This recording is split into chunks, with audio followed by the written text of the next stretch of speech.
Hello friends, welcome back to our YouTube channel Tech and Cryptos. Today in this video let's learn about how to download all the messenger photos in Android. So let's get started.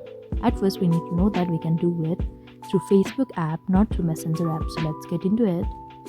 Now click on profile icon in the top right corner. Click on settings. Now scroll down. And here we can see access your information under your information. So let's tap on this and click on continue.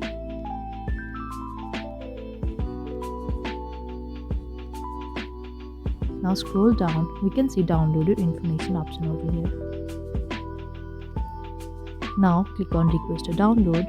Now choose the profile you want to download the photos from and click on next. And if you want a complete copy that includes every files, or you can also select specific information as well. So let's go for second one. Now scroll down, and since we are downloading from Messenger only, so click on messages and click on next and simply click on submit request. So it's done. So after this we'll be able to download all the photos from Facebook Messenger. So this is all. I hope you liked the video. Please do like and subscribe. Thanks for watching.